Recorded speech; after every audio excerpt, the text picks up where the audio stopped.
animals don't seem to mind the music. I see the stars, I hear the rolling thunder, my heart will... And after all, it is in a way their barn. And it wasn't designed that we would start in a barnyard from our standpoint. It's not some gimmick. It was born that way. And this barnyard that you're seeing is just the birthplace. Chuck Connor is the director of Christian Missions Unlimited, and the church in a barnyard is the result of talks that started between Connor and Pastor Barry Shan more than a year ago. I am here because the vision that God has given me matches your vision. And we feel like that the men and the women are right here in this little nucleus to literally touch the world with the gospel. And I'm disappointed that some of the most unhappy occasions I've ever spent has been inside the church. We don't want that to be the story of this church. We want this to be the happiest group of people anywhere in this whole community, in the whole city, in the whole state, for that matter. Many of the people at the church this morning have been attending a Bible study class conducted by Connor for some time, but they don't plan to stay in the barn forever. Given time, enough money, and enough support from church members, they'll move out of the barn. But church leaders say they'll take with them the closeness and caring that got it all started in the first place.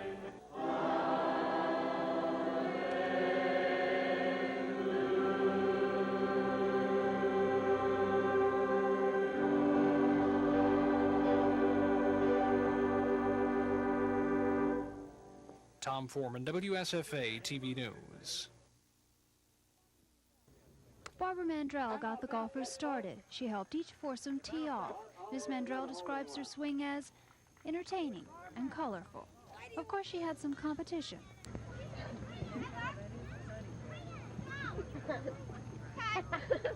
Bring it in, Matt. Way to go.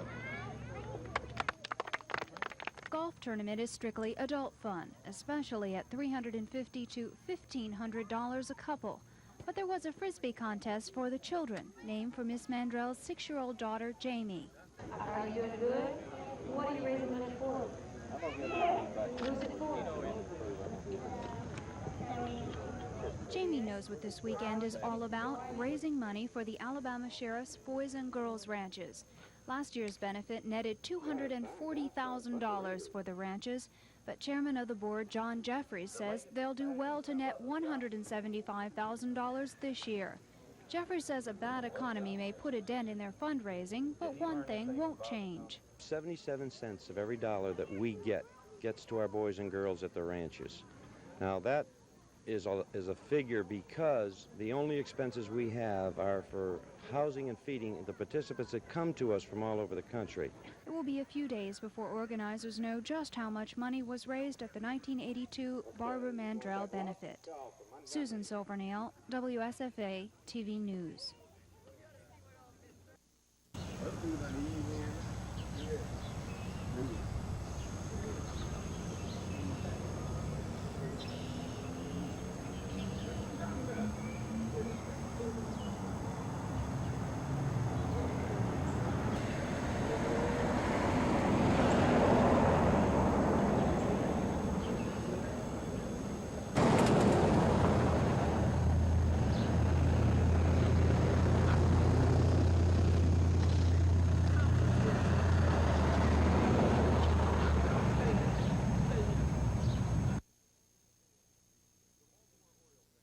The Baltimore Oriole fans came to see their team complete a miracle sweep of the Brewers and give Earl Weaver the American League Eastern Division Championship. But in the first inning, Jim Palmer, working to Robin Yount, one of the many reasons why the Brewers are where they are, with a tremendous home run to right field, 1-0 the Brewers. The Orioles' magic vanished on the bases, bottom of the first. Brewers lead 1-0. John Lowenstein base hit. Here comes Glenn Gulliver. He'll test the arm of Charlie Moore. Gulliver is nailed at the plate by Ted Simmons. Top of the second inning, the Brewers lead 1-0. Roy Howell with a bouncer to first. Murray boots the ball, enabling Thomas to score. It was 2-0. Top of the third, Orioles lead 2-0. Again, it's Robin Yount. Again, a home run over the left center field wall. It was 3-0, the Brewers leading. Meanwhile, Don Sutton got all the help he needed in the field. Ken Singleton is up. Singleton will hit a tremendous drive to deep center field. But Gorman Thomas goes to the wall. He leaps and makes the catch. What a performance by the Brewers. Top of the sixth, Brewers lead 3-1. It's Cecil Cooper with the third Brewer home run off of Jim Palmer. 4-1. Milwaukee with a commanding lead. Bottom of the ninth, the Brewers lead 10-2. Gary Renicky with a fly ball to left field. And Ben Ogilvy squeezes it as the Brewers capture the American League East Championship 10-2 over the Baltimore Orioles. I'm George Michael for NBC News. All the stars came out at Jack Murphy Stadium, including the San Diego Chicken, as the Braves of Atlanta took on the Padres. Atlanta jumped on front in the top of the fifth when Terry Harper hit a solo home run to left field, giving Atlanta a 1-0 lead. San Diego was brilliant defensively. Watch Juan Bonilla backhand Glenn Hubbard's grounder and throw him out in time. Meanwhile, the Braves were poor defensively. Terry Harper will get under this foul pop. He runs over but drops the easy ball. Bottom of the fifth, tied at 1. Alan Wiggins will hit the ball to left field. Terry Harper misses the backhand. The ball rolls all the way to the wall. 3 runs come in to score. The Padres take a 4-1 lead. They go on to beat the Atlanta Braves by a score of 5-1. However, after the game, the Braves realized that the Los Angeles Dodgers had lost. The Braves celebrate. They are the National League Western Division champions for 1982. I'm Michael Stone for NBC News.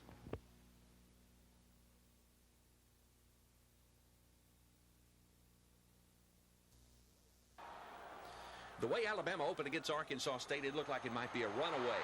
On the first play from scrimmage, Paul Carruth rambles 34 yards into Indian territory, setting up a score. Carruth capped the 80-yard drive, circling right in here and taking it in from 12 yards out. 7-0 Bama early in the first.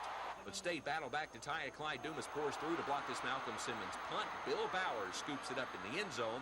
And the surprising Indians are tied with Alabama at 7 after the first quarter. But that soon changes. Fourth-string quarterback Perry Kuda guides the Tide 43 yards for a score. His 20-yard TD strike to Joey Jones made it 14-7 Alabama. 2 plays later, after an ASU turnover, the combination of Kuda to Jones again works from 17 yards out this time. The Crimson tied up 21-7, 12:05 left in the second. Peter Kim booted 2 field goals. It was 27-7 at intermission. Playing reserves most of the second half, Alabama tallied only once. Craig T.D. Turner rips it up the middle for this 16-yard score late in the third.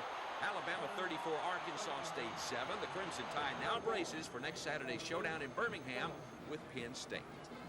On the Plains, Nebraska took the opening kickoff and drove it 73 yards to take a 7-0 lead on Auburn. Doug Wilkening taking it in from 15 yards out for the Cornhusker score. But the Tigers drove it 72 to tie it back up. Bo Jackson running wide gets the score on a determined effort, diving it over on a 10-yard run, 7-all after the first quarter. But from there, it was all Nebraska. Quarterback Turner Gill broke the Tigers back with his 58-yard scoring bomb to Todd Brown. At halftime, Huskers led at 14-7. In the second half, Nebraska added 4 unanswered TDs, one on this 41-yard scamper by Mark Schellen. 41-7, Nebraska wins it. Auburn tries to regroup for Kentucky next Saturday on the Plains. More on the Auburn-Nebraska game on the Auburn Football Review immediately following the 10 o'clock report. It was much the same story for Alabama State yesterday. Tennessee State controlled the game from start to finish. Kenneth Biggles to Larry Kimbrough for 32 yards. Made it 7-0 Tigers late in the first.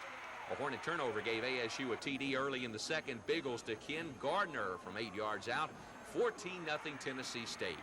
Kimbrough scored again from a yard out late in the first half, and the rout was on. Tennessee State 42, Alabama State nothing. The Hornets try to regroup next week at Mississippi Valley.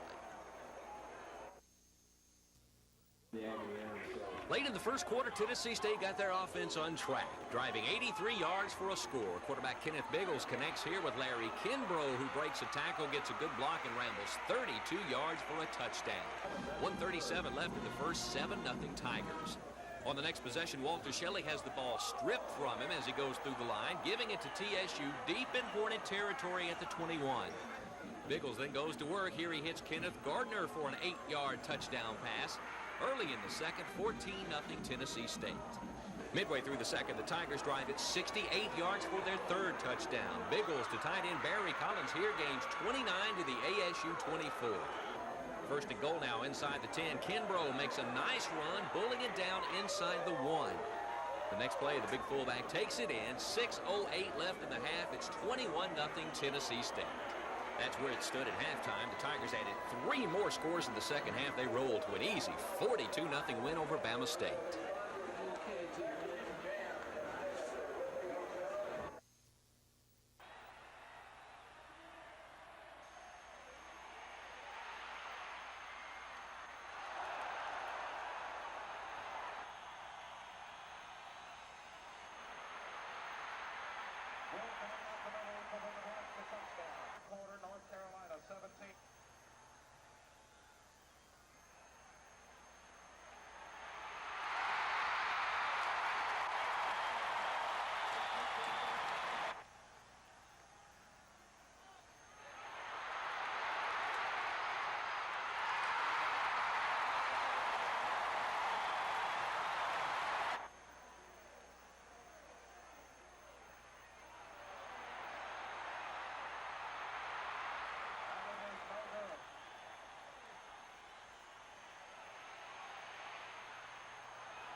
The way Alabama opened against Arkansas State, it looked like it might be a runaway. On the first play from scrimmage, Paul Caruth rambles 34 yards into Indian territory, setting up a score. Caruth capped the 80-yard drive, circling right in here and taking it in from 12 yards out. 7-0 Bama early in the first. But State battle back to tie it. Clyde Dumas pours through to block this Malcolm Simmons punt. Bill Bowers scoops it up in the end zone. And the surprising Indians are tied with Alabama at 7 after the first quarter. But that soon changes. Fourth-string quarterback Perry Kuda guides the Tide 43 yards for a score. His 20-yard TD strike to Joey Jones made it 14-7 Alabama. 2 plays later, after an ASU turnover, the combination of Kuda to Jones again works from 17 yards out this time. The Crimson tied up 21-7, 12:05 left in the second. Peter Kim booted 2 field goals. It was 27-7 at intermission. Playing reserves most of the second half, Alabama tallied only once. Craig T.D. Turner rips it up the middle for this 16-yard score late in the third. Alabama 34, Arkansas State 7. The Crimson Tide now braces for next Saturday's showdown in Birmingham with Penn State. The first half was all Lanier. The Poets took the opening kickoff and drove it 80 yards to pay dirt. Arthur Stokes on this twisting run scores from the 6, 7-0 Lanier. Next possession, Poets drive at 56 yards. Stokes again gets the call, skipping it over from the 4. Poets led it 14-0 at halftime. But J.D. roared back at intermission. A low snap allowed the Vols to pour through and block this punt deep in Lanier territory. Jeff Davis in business at the 3. 2 plays later, Mike Turk sneaks it in to cut it to 14-7. Fourth quarter now, Vols take it 78 yards. Fritz Artis sneaking it over from the 1. A try for 2 failed. 14-13 Lanier, 4:33 left in the game. J.D. then gets the break they need. Marvin Humphreys picks off this Stan Kirkland pass at the Lanier 21. 3 plays later, Pop Coley bulls it in from the 6. A try for 2 again failed. 19-14 J.D. The Vols stop a late Lanier drive when Humphreys picks off this pass deep in Jeff Davis territory. A hard-fought win. Top lane J.D. remains unbeaten, downing Lanier 19-14.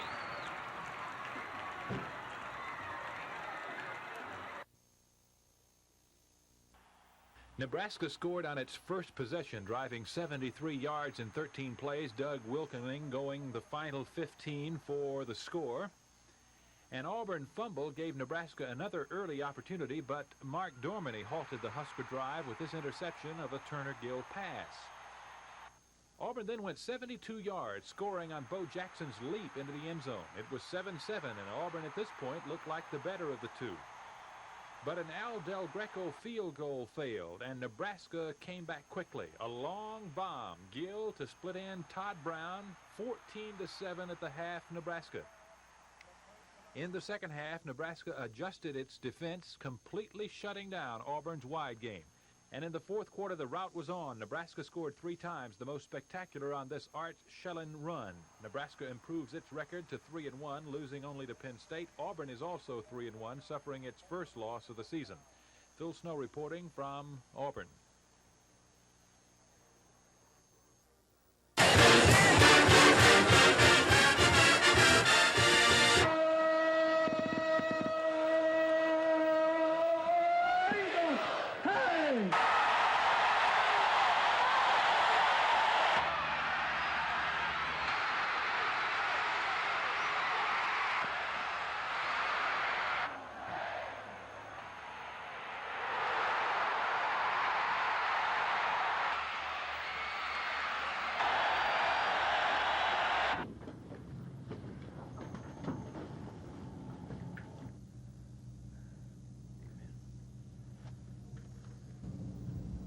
Doesn't change my opinion about you one bit. They're the same class guys that won the first three.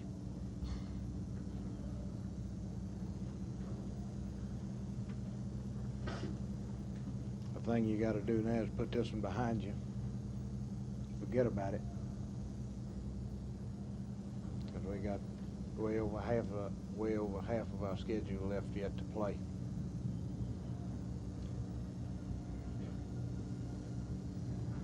And the biggest game of the year is next week against Kentucky. Biggest game you're going to play all year. The Montgomery County Bingo Act as passed by the legislature, and if legal opinion, and what with books, and the only way that law can be integrated with the constitutional amendment. You might reasonably expect that to happen. We're Sure the best source. Number one, any organization qualified to operate bingo games shall obtain a Montgomery County bingo permit for each location at which bingo games are to be conducted. Number two, such permit shall be issued by the Montgomery County Administrator Or administer something in total may amount to no more than 100. must be submitted, all applications. The main conflict was being too specific and eliminating some of the things that the constitutional amendment had to say. I can't give you an example right off the top of my head. You'd have to talk to some lawyers about where the discrepancies are. But they say that if we were to adopt that, we'd be asking for more problems than we were confronted with up till now.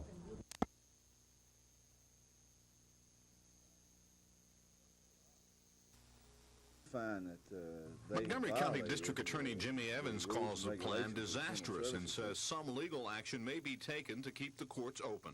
It'd be a disaster for the entire law enforcement community.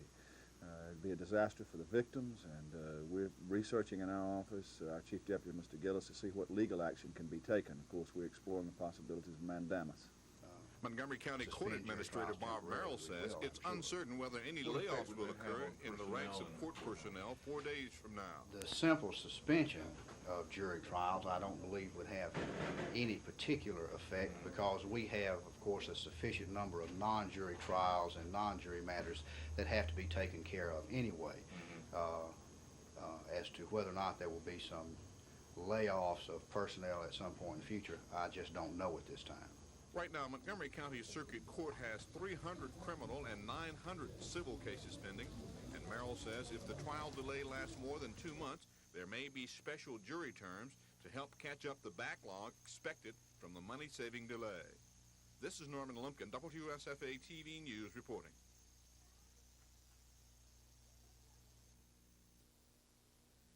President of the Alabama State Troopers Association, George Leake, says the department's budget is being cut by $6.2 million, and troopers working the short work week will save only $2.4 million.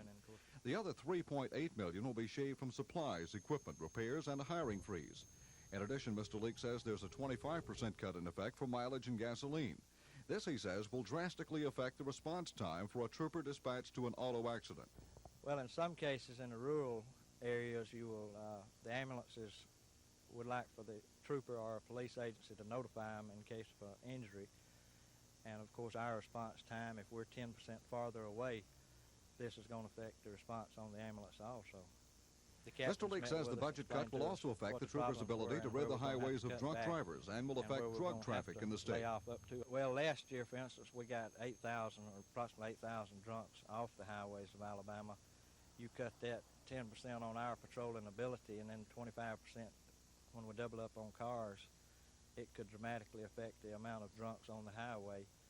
Mr. Leake says the reduction in trooper protection may eventually signal the organized criminal element that Alabama's position on law enforcement is weak and its citizens vulnerable. Matt Carmack, WSFA TV News.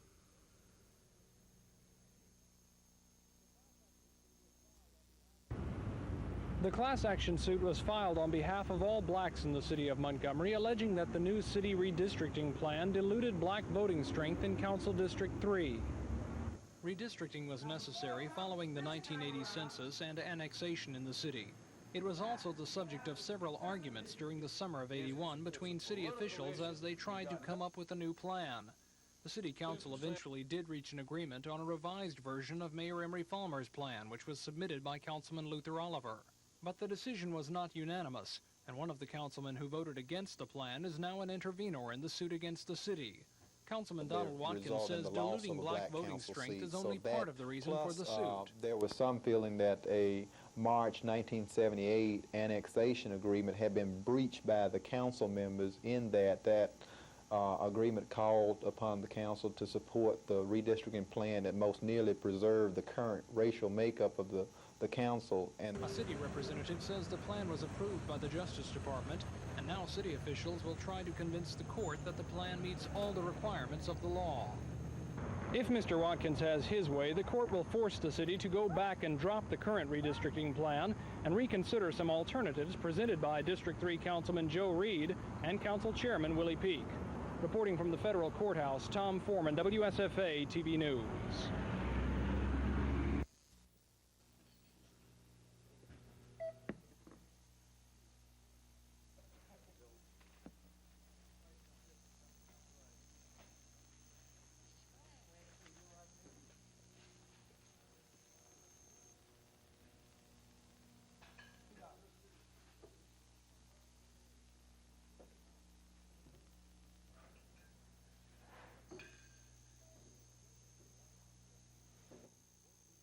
Getting a permit to operate bingo games won't be easy in Montgomery.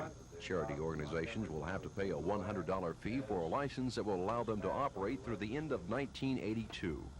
The permit must be approved by the county and can be revoked for any good cause. Jimmy Evans contends the bingo bill has loopholes that will let organized gambling slip into local bingo operations. Last year, Evans forced charity organizations to get out of the bingo business. The game was outlawed in the county until voters passed an amendment last month, making it possible for charity groups to operate the games again. With the Commission's blessings today, bingo games can resume on a temporary basis until the end of the year. The president of the Montgomery County Charity Association, Dale Cranfield, is happy with the Commission's decision, but is upset about what his organization has been through the last year.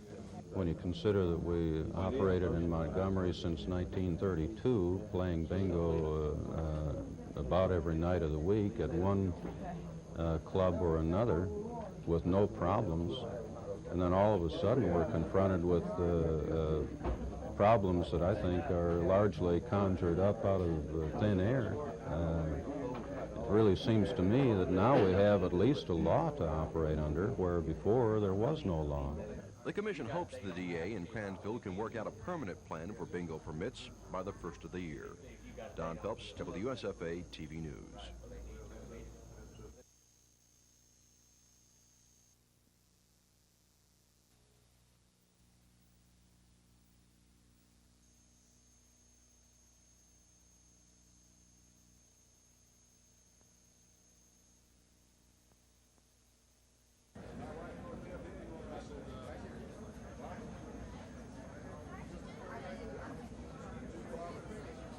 Expand. And literally we've looked. We wanted to find a new community, a fresh community, and a new labor force that we could begin to work with and evolve into the future. Well, the search is over. We're located here and we feel very much that this is our new home.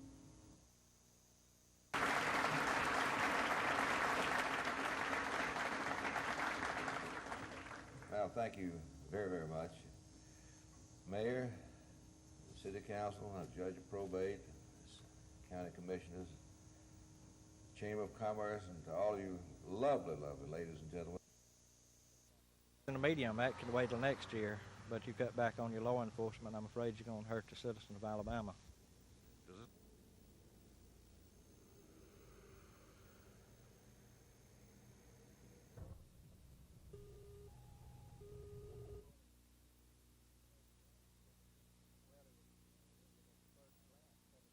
Well, it would at first glance cut it 10%, but when you're cutting your manpower back and doubling up on cars to save gasoline, you go into some unknown percentage.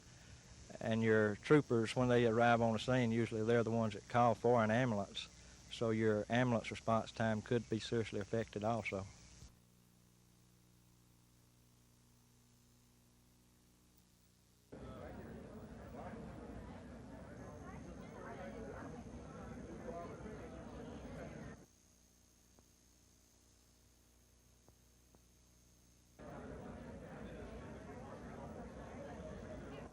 We wanted to find a new community, a fresh community, and a new labor force that we could begin to work with and evolve into the future. Well, the search is over. We're located here and we feel very much that this is our new home.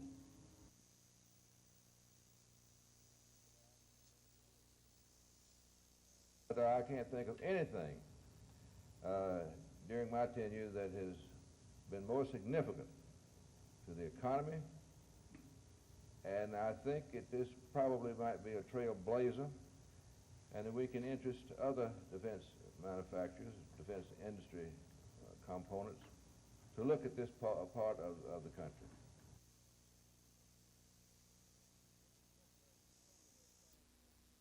Mr. McCorkadale was quoted as saying that someone in your campaign had offered to pay off his political debts if he would endorse George Wallace for governor. No, that wasn't the way it was. In fact, we naturally assumed, I did, we'd been good friends and had promised to support each other in the runoff in case either one were not in there. But I assumed all the time that he would be for the Democratic nominee because he'd said so in signing the pledge. And when I talked to him about support, and he talked about this was a big thing on his mind, I said, well, when I'm elected governor, I'll be glad to do what they did for me when I was shot, put on some benefit dinners to try to help you with your debt as a result of the service you rendered the party, which is nothing wrong. It's all up above board. But it wasn't promise of money for his support because I assumed he was going to support the Democratic nominee. But mine was paid off in that manner by benefit dinners held by Grand Ole Opry stars. Bobby Kennedy's was paid that way, and others have been paid that way who were left in debt. And I would have been glad to have done that.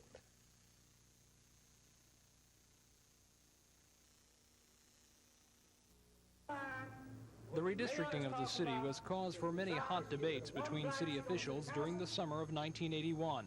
But eventually, the city council did agree on a plan. The plan was submitted by Councilman Luther Oliver and was a revised version of a plan by Mayor Emery Falmer. But the council vote to approve the plan was split. After the city adopted a redistricting plan, the black community perceived that there was unlawful vote dilution in District 3. And now one of the councilmen who voted against the new plan, Donald Watkins, is an intervenor in the lawsuit against the city. Plus, there was some feeling that a March 1978 annexation agreement had been breached by the council members in that agreement called upon the council to support the redistricting plan that most nearly preserved the current racial makeup of the council, and the plan which was adopted is one which will ultimately result in the loss of a black council seat. So city representatives say they'll try to convince the court that the new plan meets all the requirements of the law. The U.S. Justice Department has approved the plan, but Mr. Watkins makes it clear the fight is not yet over. Tom Foreman, WSFA TV News. Contain the testimony and then... And when I talked to him about support, and he talked about this was a big thing on his mind, I said, well, when I'm elected governor, I'll be glad to do what they did for me when I was shot, put on some benefit dinners to try to help you with your debt as a result of the service you rendered the party, which is nothing wrong. It's all up above board. But it wasn't promise of money for his support because I assumed he was going to support the Democratic nominee. But mine was paid off in that manner by benefit dinners held by Grand Ole Opry stars. Bobby Kennedy's was paid that way, and others have been paid that way who were left in debt. And I would have been glad to have done that. After the Braves' loss in San Diego, eyes from the dugout turned to the scoreboard. flashing the Giants just taking a 5-2 lead over the Dodgers. The clubhouse was closed to observers for 20 minutes while the Giants-Los Angeles game was completed. Then the corks popped and the wild, wet celebration began. I'd like to toast the 1982 National League West champion Atlanta Braves, coaching staff, owner, and everybody else, and also San Francisco Giants. I said when I won the MVP and the batting title, I said I'd trade all this for a World Series ring, and hopefully we're on our way to that. I couldn't be happier for anybody than Ted Turner or Phil Niekro right now, or the people of Atlanta who've waited so long for something like this to happen. I'll tell you, the greatest pitch of my life was Craig Minton for the last 2 innings of the Giants game, and the greatest year I ever saw in my life was Joe Morgan when he hit the 3-run home run. The way this crazy season seemed like it should end. You know, we win 13 in a row, then we lose 19 out of 21. And right at the last minute, we got to watch TV and see what happens. It seems like that's the way it should be. The word was passed that the guy hit Morgan hit a 3-run home run, and it's great. I love it. I can't say enough. I think we got a lot of great years ahead of us. I think this is just the beginning, and I certainly hope so. You can quote me on this. It's more fun to win than it is to lose. Art Ekman reporting for NBC News. After 3 straight crushing defeats in Baltimore, Milwaukee came back to annihilate the Orioles 10-2. The acquisition of Sutton paid off. Yount clouded 2 homers to solidify his MVP chances, and Harvey Keene's Brewers own their first American League Divisional Championship in their 13-year history. It was a great desire by these boys to win a Eastern Division title. They're a winning type ball club, and they never are down. He got beat 3 ball games, got blown out 3 ball games, and it takes a lot of fortitude and determination to come back the way we did today. Maybe it's because it's been so long, and maybe because one time last year I wondered if I'd ever play again. And maybe it's because I started with a club that is now going to be in the process of rebuilding, and because I came to a club that I think is the best collection of talent I've ever played with. Because I had a good time, I got to be on center stage. Maybe for all those reasons, at this point, this is the best at this point. Believe me, I'm excited. Maybe I don't show it outside all that much. But when I get a little champagne in me, I'll show it a lot. Game 1 of the American League Championship Series between the Brewers and California is at Anaheim tomorrow night. In Milwaukee, Tom Pippins for NBC News. The Atlanta Braves have helped each other along the way to the National League West title. Each man contributed, none more so over the course of the season than center fielder Dale Murphy, who was second in home runs with 36 and tied for the lead in runs batted in with 109. Combine that with steady pitching, and Joe Torre's Braves were good enough to taste the champagne.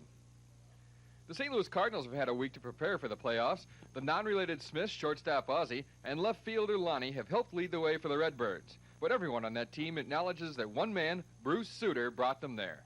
With his split-fingered magic and 35 saves, Sutter, the best reliever in baseball.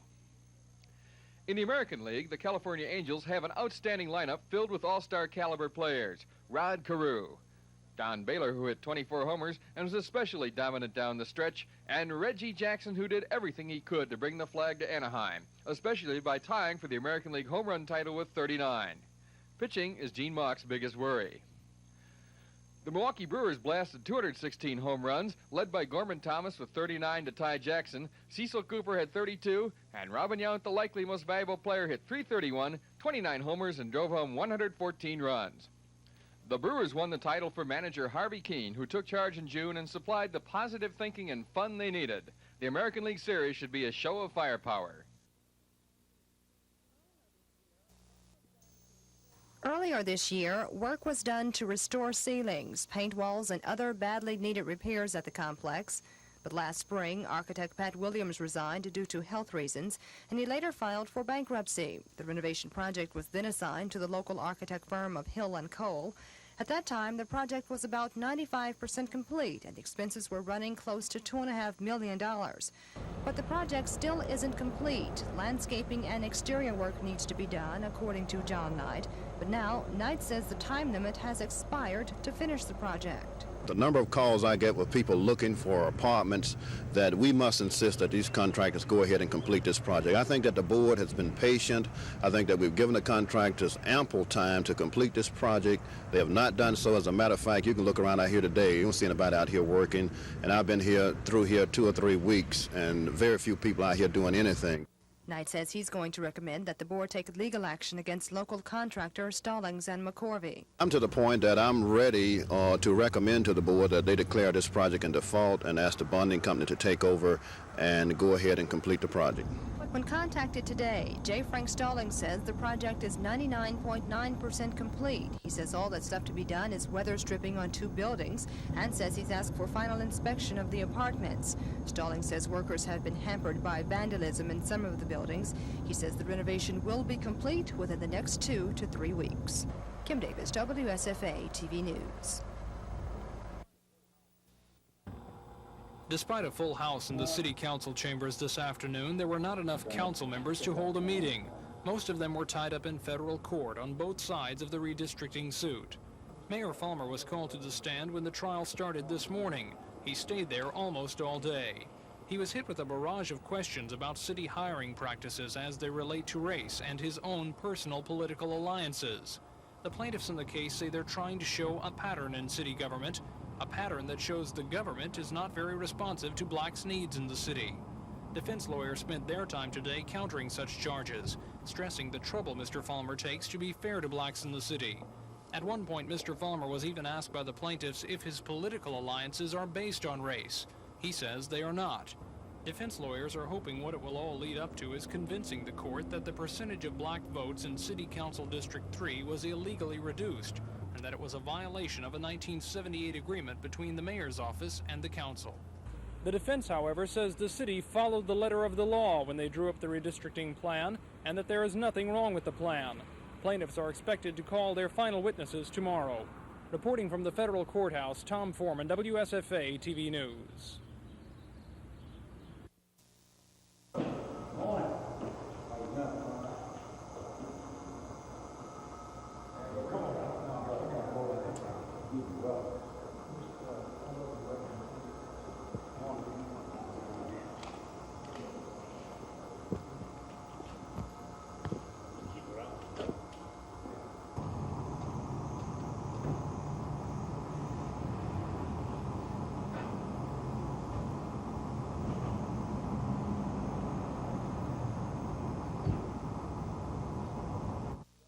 Alabama should become and what business can do to help realize those goals. I will tell you, for business to take its proper role in state public affairs, we must be politically active and we must have an issue and taking a position that is fair and reasonable to everybody. We must, and the work of our staff in our relation of the volunteers as well. Every chamber board of directors in every town or city in Alabama provides a tremendous resource repeatedly that the local chambers and the Alabama Chamber of Autonomy and Independence. There will be many times when corporate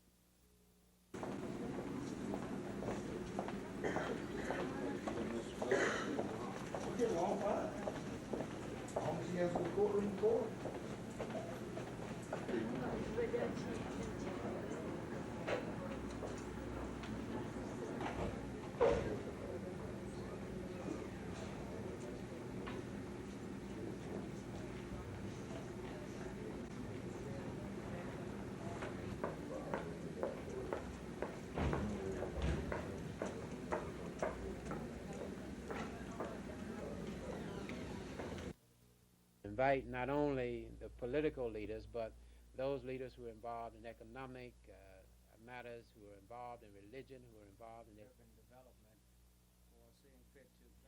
From the Economic Development Administration, we will utilize these monies to help our cities develop economic development type projects designed to bring. The Tuskegee Housing Authority will be in receipt of a $562,000 grant, which will be used to modernize and to revitalize and to improve the existing physical facilities.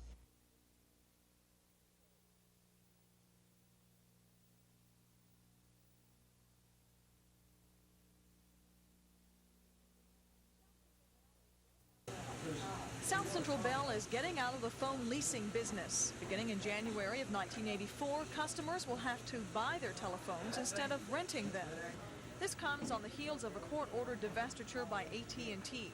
Bell officials say customers shouldn't worry about service when divestiture takes place because Bell will continue to maintain their phones and provide access lines. Bell already sells phones, but only designer and decorator models now. South Central Bell will continue leasing and maintaining the telephones that have already been installed and that customers get from us through our inventories that we have in 1983. But again, the new customer premises equipment, or CPE as we call it, will be offered through American Bell, and it will be sold. It won't be leased. They won't have any type of lease arrangement for residents and small single-line business customers. It will be sold outright. They will still get the service, the local exchange service from South Central Bell. And as far as where they get the telephone, again, they're going to have even more choices than they have now. Tomorrow night, we'll comparison shop and find the best deal for buying your own phone. Gina Gregory, WSFA TV News. The business leaders are in town for the annual meeting of the Alabama Chamber of Commerce. Political speeches were the highlight of the luncheon. Montgomery Mayor Emery Falmer, the Republican nominee, says the main issue in this campaign for governor is leadership. Do we want a leader that will have the courage to step forward and do the things that will take us into the 1980s in the way that we need to go? Or will we have a government that is dominated by cronyism, that a government that is dominated by inefficiency, and a government that is looking backwards instead of forwards? Ladies and gentlemen, those are the issues. That is the issue. That comes down squarely to it. Democratic nominee George Wallace called himself a friend of free enterprise. While most of his speech dealt with national and international affairs, Wallace did point out his success at managing the fiscal affairs of the state. But I know that during the time that I was governor, we never suffered proration a single time during all the times that I was governor of Alabama. And I know also that no state house in the United States needs experience more than all the state houses need today. And I do know that I have the experience. And I do know also that as a result of my being involved nationally, internationally, that it is a great benefit to me and to Alabama. It was hard to tell if the crowd favored one candidate over the other. Both men received standing ovations at the conclusion of their speeches. Dennis Latham, WSFA TV News. Prevailing wage law and allow that sacred cow to graze once again on our tax dollars, I think many industrialists will view that to pass a federal gas tax earmarked for the Federal Highway Trust Fund. But it's problematical as to whether that...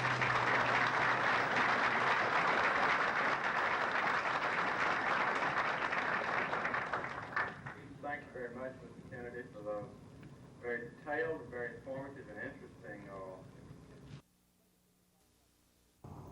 Plaintiffs in the class action suit filed on behalf of all blacks in the city are trying to convince the court to make the city do away with the redistricting plan and reconsider alternative plans submitted last year. The vote on the redistricting plan was split in the city council, and so many council members were in the federal court today, regular council business couldn't be conducted. Mayor Emery Falmer was also there. He spent almost all day on the witness stand answering questions about how blacks are treated in the city. The plaintiffs say what they're trying to show the court is that city government is unresponsive to the needs of blacks, that any help for black communities from the city can only be obtained through the courts or with threats of court action. Attorneys representing the city say they have no argument that there has been discrimination against blacks in the past, but they say it's all in the past, and they say Mayor Falmer has made great strides in correcting past wrongs. The plaintiffs are expected to call their final witnesses tomorrow. They'll continue to argue that the problems of the past are not gone, and the new redistricting plan just makes those problems worse. Reporting from the federal courthouse, Tom Foreman, WSFA TV News. What about a status on Trump Court? The 10-day agreement is working beautiful, no problems, and we've got all of our problems ironed out this time. Oh, you'll have to have that as well as going to be. Right.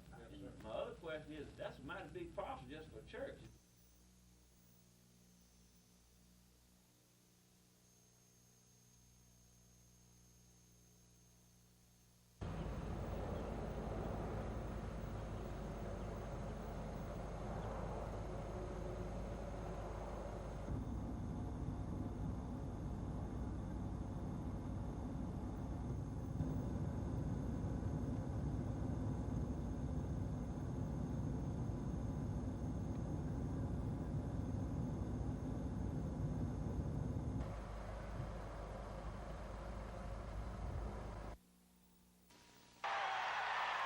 The Angels wrapped up the West by defeating Texas by a score of 6-4, and the celebration began as the Angels nailed down their first Western Division flag since 1979. The Milwaukee Brewers had to go a full 4 games to knock off Baltimore to gain the Eastern Division title. Well, they have an outstanding ball club. They're an offensive-minded ball club. They've got good starting pitching with John Vukovic and, of course, Mark Caldwell, and everybody around this area knows about Don Sutton, so they probably have a fellow on the ball club that's had the best year of anybody all around in baseball, talking about Robin Yount. They're coming back to you after only 3 days rest. Does this bother you? Well, I don't think so. As a matter of fact, after the way I pitched against Baltimore, the best thing for me would be to get back out on the mound again and to pitch. I've pitched a shutout this year on 3 days rest. The type of pitcher I am, when my mechanics are well, 3 days rest is the best because that way I don't have time to get out of sync.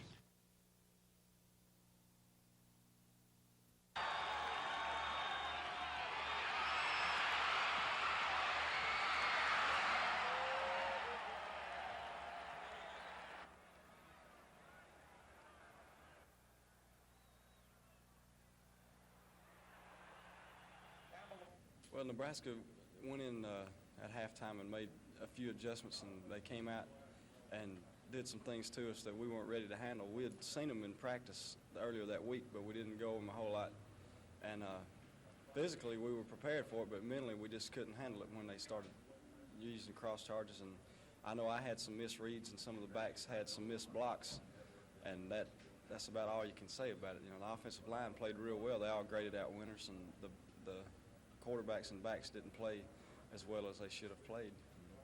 We're gonna Maturity have to, against inexperience in that game. I believe so, and maybe a little strength too. We went into the game with a good plan, and our kids thought we could win the football game. I thought we had a chance to win the football game, but once it started to turn, we never were able to do anything to regain any momentum, we got some folks hurt in the game, and we got tired in the fourth quarter, and against a great offensive football team like Nebraska, that's what happened. Good to be here. Good to see you. You're busy, and congratulations. You're with us on the occasion of your first single. It is entitled appropriately, Lionel Richie. Oh, yeah. And it's due in record stores tomorrow. It is in record stores tomorrow, and I'm so happy about it because I'm finished. I think the hardest case of working with someone has been Lionel Richie, working with Lionel Richie. It's unbelievable that I could spend that much time on an album. Considering all your past success, I mean, and the track record is terrific. How big a deal can this be? I mean, that it's your first. You know what it is? When you're doing, let's say, an Endless Love, it's one song. If you do a Kenny Rogers, you're thinking about maybe 2 or 3 songs.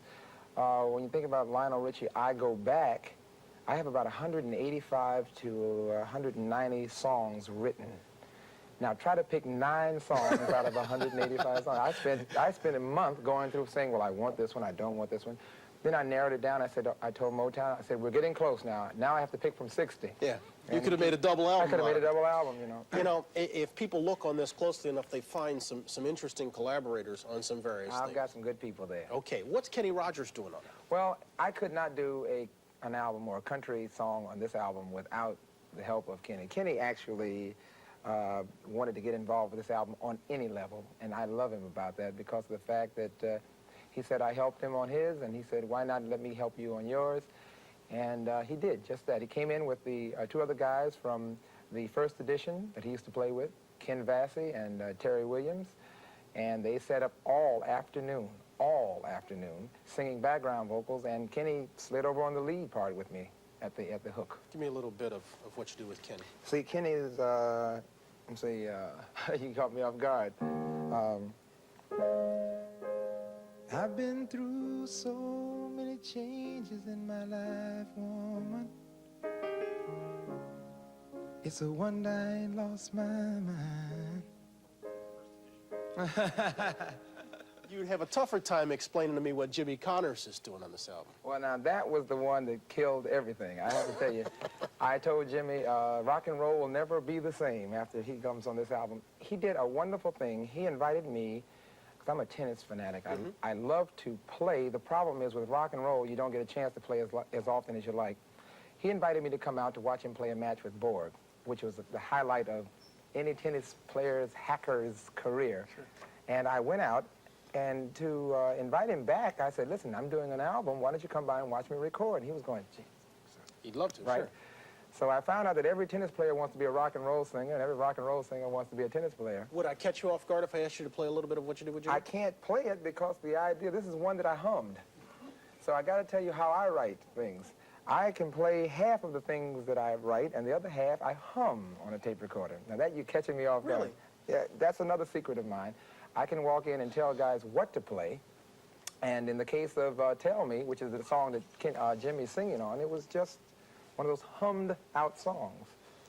There is another one. There's one song, I Must Keep On Moving Until I Find Me. Oh, yes. Give me a little.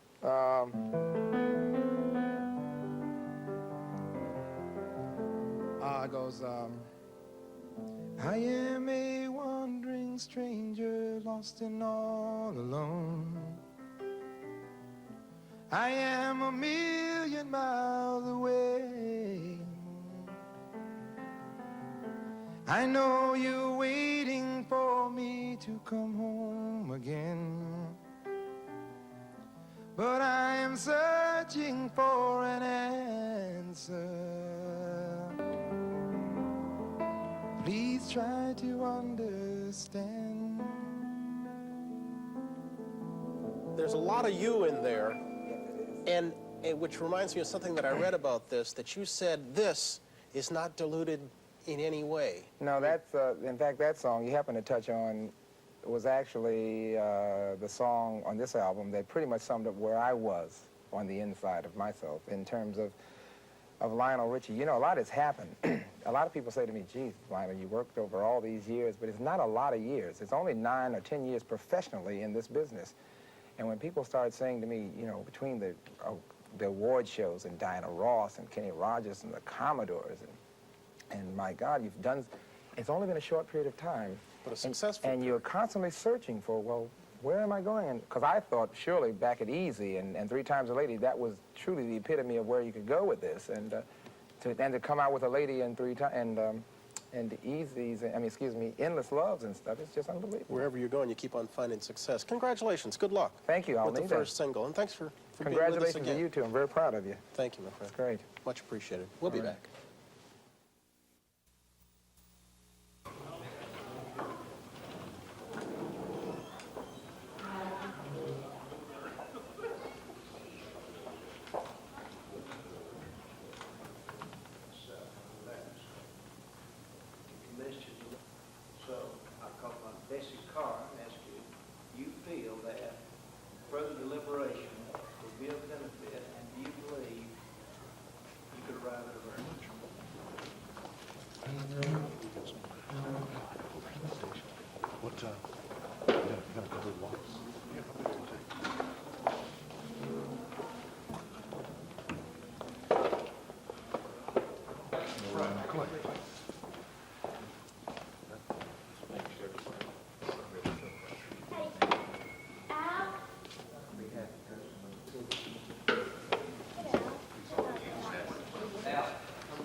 They implemented a program in April pertaining to the retaining of roughly 1,400 black students.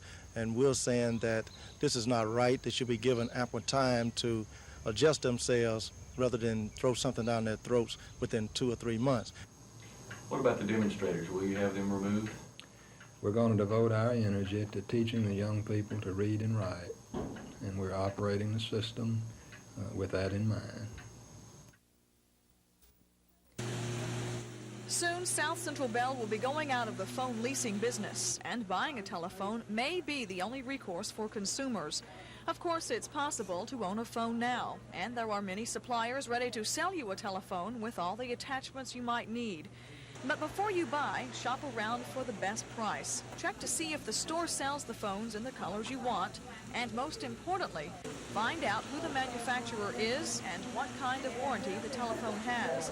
If you buy a phone from a supplier other than Bell, then you're responsible for repairs. South Central Bell offers several types of telephones for leasing. The prices range from $1.50 a month for a standard rotary dial to $4 for a touch tone. Designer or decorator models are for sale at phone center stores now.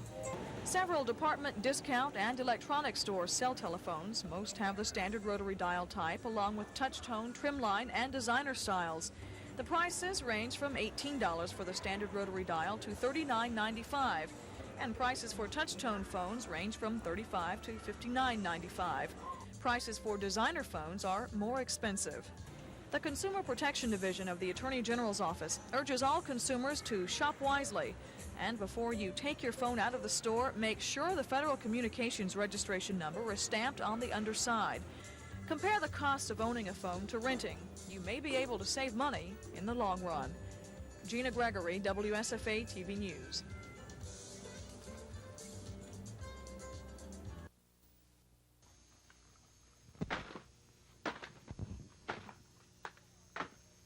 Tylenol tablets, cough syrups, and children's Tylenol aren't being sold anymore at Big B Discount Drugs. Company headquarters sent out a mandate today. But druggists say none of the popular pain relief medications was selling anyway. In fact, some pharmacists say they can't give them away. Pharmacists say instead, customers are switching to other aspirin-free medicines. Some druggists are noticing customers are buying tablets instead of capsules and turning to the generic capsules, which come in a sealed container. Now, druggists say they expect stricter regulations to be imposed on many over-the-counter medicines, since most are not sealed and can easily be opened and tampered with. Without a seal on it, as you can see right here, it makes it very accessible to be tampered with. So anyone could tamper with the product and not be detected. Kim Davis, WSFA TV News. It's called unit dose packaging. It's not exactly child resistant, but it is one safe way for packaging over-the-counter medications. Is a method of keeping the drugs sanitary, safe, and also allows the patient to easily get to them or to open them up, and they can just push them out like that. And that way, this drug would be much harder to alter than, say, a Tylenol, which comes packed to 100. The lady was telling me at the grocery store where somebody stuck something down, their finger down in the jelly or something and tasted it. Well, that type thing can happen, and it would be harder with a seal. Virtually all non-prescription medicines don't have seals, can easily be opened and contaminated without the customer's knowledge. Since the Chicago Tylenol deaths, druggists say they've noticed customers in Alabama are more concerned about buying their medications. They are not buying any Tylenol products and instead are switching from capsules to tablets. Kim Davis, WSFA TV News.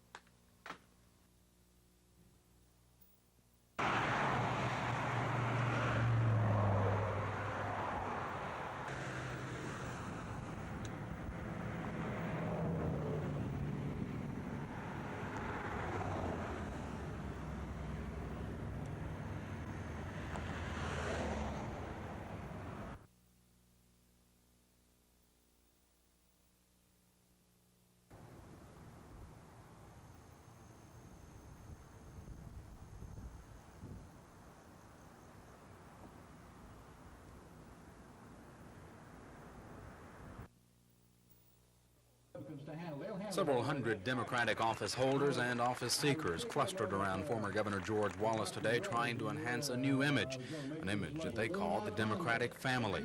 The new image comes in part as a result of one of the family's children endorsing the Republican gubernatorial candidate last week. I believe that Mr. McCorkadale's moving away made them feel they had this urgency to say, I didn't move. I want to say I'm with the party. Democrats. Governor Wallace never mentioned former gubernatorial candidate Joe McCorkadale by name, but did advertise the anticipated endorsement of every Democratic candidate by George McMillan, who narrowly lost to Wallace in last week's Democratic primary runoff. Although Wallace was the center of focus at the rally, he played down his part and keyed in on the effort to unify the family. And looking behind me, immediately behind me and up on the steps, you're going to see, and what you do see, is a group of George Wallace's cronies. They're going to run Alabama government during the next 4 years, and also play a part in Washington. The solidarity of these Democratic candidates appears unquestioned, but the bottom line of this rally is to convince longtime Democratic voters that there is solidarity among the Democrats, and to convince them that the departure of former Democratic gubernatorial candidate Joe McCorkadale from supporting Wallace is not an indication that the Democratic Party is not working together. Chris Grimshaw, WSFA TV News, on the steps of the state capitol. The only witness called to the stand today was District 3 City Councilman Joe Reed. Attorneys for those who opposed the redistricting plan spent most of the morning with Mr. Reed, going over the history of annexation and redistricting.